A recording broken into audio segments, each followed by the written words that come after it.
the big signing that we assume the Niners are budgeting for and gearing up for, Brock Purdy. It hasn't happened yet. It's mid-March. Darnold's gotten signed. Like, there have been quarterback deals. Josh Allen signed an extension. What do you think is taking so long? And I know we don't really know, but what do you think? Oh, I think I know. I think it's because it's the same thing every year. It's the same thing every year. I don't give a damn if their financials have changed. If anything, that makes it more obvious that it's going to take long because the extension's not coming. I don't think it's coming. I don't think, because I think now these guys have got a hard line in the sand. There's a hard line in the sand. Whoever reported that early, like $45 million a year salary, I don't know who reported it like a week or two ago. That sounds fine to me. And I think that's perfectly fit for him because you know what?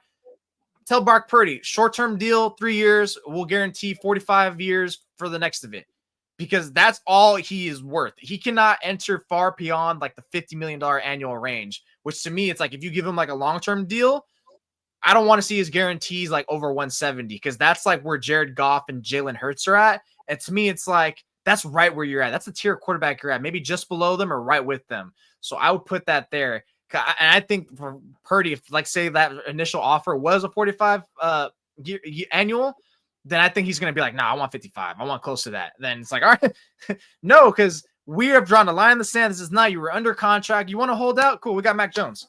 We got Mac Jones to hold us down. I just think these guys are going to keep playing hardball in negotiations because there's no way in hell you're going to cave in it. So it's going to keep going. So unless he accepts the offer now or the next few months, this is going to keep going. This is going to be lingering over their heads like every 49ers offseason. We've seen the story before. I think the Niners are being smart to go slow. Purdy was like, I want to get this done right away. And John was like, yeah, well, we'll see about that. Because Darnold getting like Josh Allen getting $55 million a year or settling for $55 million a year hurts Purdy because you're thinking, oh, well, freaking Dak Prescott got 60. Cap goes up. Man, going rate's going to be $70 million or whatever. It's like, no, the market's correcting itself a little bit. The league recognized that that's too much for these freaking quarterbacks. A lot of the guys making more than $50 million a year. Those teams regret it immediately. So Allen takes a little bit less. People were saying Darnold might get 40, 45 a year. He gets 33. And now who knows what Brock and his agent have been asking for, but if they've been asking for like 51, 52, 53, 55, all of a sudden it's like, dude, come back to reality. How about no? And if the Niners have been offering 45, that almost seems generous. Yeah, it's a little generous. It's a little generous. Yeah. I just think, and I think another thing about you're saying letting the market play out is compared to the last few players, Bosa and Ayuk, they don't have competing contracts that are going to really like force them to pay more than they're comfortable with. Like who's a quarterback that needs to get extended? I don't think there's really anyone that's going to really like shake the earth with the deal. Like last year, Ayuk last year the Niners were competing with Amon-Ra St. Brown, Devontae Smith. Was AJ Brown even extended again? There was so many players that had to compete with on that extension scale. Justin Jefferson, and then the year before that, Nick Bosa. I believe it was. There was a couple others. Like I know Chris Jones is on there, but I know there's a different position. But they had competing contracts. With Brock, it's like the 49ers don't have to rush because like now I think this is where now they have home field advantage, home court, because what they like to do, take their time.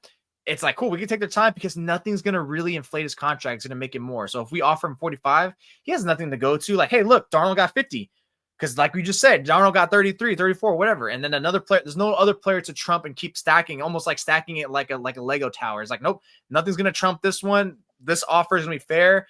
And unless we feel nice to give you a little more, this is pretty much the realm it's going to be. So I think it's just going to be about Purdy just figuring out, do I want to hold out? Do I want to take this? Do I want to say no? What are my options? Because Brock doesn't have leverage. Do you think that's Brock what I love about it too? Is like, you want to hold out, Brock? Cool. They just signed Mac Jones to a 2-year deal. You know what I mean? And like, no one really thinks anything of Mac Jones now. He's dirt cheap, but no one thought anything about of you either until they saw you playing with Kittle and McCaffrey. Like, give Kyle Shanahan a week to watch Mac Jones playing with the starters. He might love it. He might fall in love. I wouldn't take that risk. And I like that the Niners, I think it was important that they signed a quarterback before they extended Brock. Like, just look at what they've done, dude. It's like, yeah, we like you, Brock. We like you, Brock. But Brian Greasy's gone now. Huh. He wanted to be with his family. He really liked you. And we're promoting Mick Lombardi, who's like really good friends with Mac Jones because they were in New England together. And we gave Mac Jones a 2-year deal. So he's technically signed longer than you are. But you're our guy. You're for sure our guy.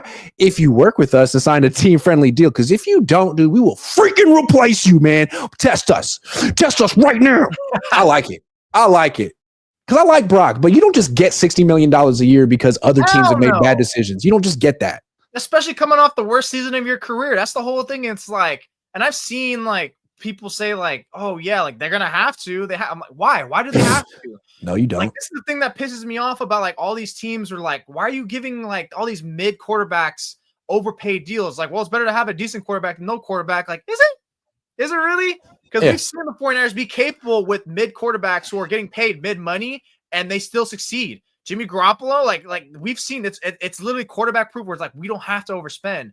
But if we do, we want to make sure it's like a guy who's going to overcome our mistakes or his mistakes. And what was Brock Purdy terrible at last year? Decision making. That was the worst trait he had last year. And guess what? That's probably one of the most. That is one of the most valued skills and traits of a quarterback. We can't have you turning the ball over more than you're scoring or helping the team. Like that Lions game. It's like, great, you played well, but guess what? You turned over the ball twice and you gave up. You're the reason why we gave up 14 points. You know, you're part of the reason why we lost the Rams game, aside from Deebo Samuel. We can't be doing this. You do not deserve that money. Now, we're willing to work with you. Here's 45. That's why I don't think it should be longer than 3 years either, or even 2 years. Like, we want to see more. Like, this is the reality. We're not paying you for 2023. We're paying you based off 2024. If you had a 2023 year last season, oh, for sure, we'd love that. I think that goes back to almost a little similarity to the Deebo Samuel like extension, where it's like he's coming off this unicorn year, but the year before that you were hurt, you weren't doing much, and 2019 was promising. So it's like we don't have consistent tape on you like an AJ Brown or a DK Metcalf at that time. Because remember, that was the big talking point. It's like, yeah, he had this magical year, but what about his last 2 years? It isn't really like this could be a one-off. So with Purdy, it's like, yeah, great, you were consistent for the first 2 seasons, but you really fell down a cliff, especially because you didn't have certain players. And the fact that that's an excuse, like, oh, he didn't do well because he didn't have certain players. Okay, cool. That's a knock against him then, of not to get paid this top dollar, like the 60-55. Because if we need this money to keep these players, then you're going to have to like bite the bullet, Purdy, because this 40-45 million is pretty solid value. They're playing it right.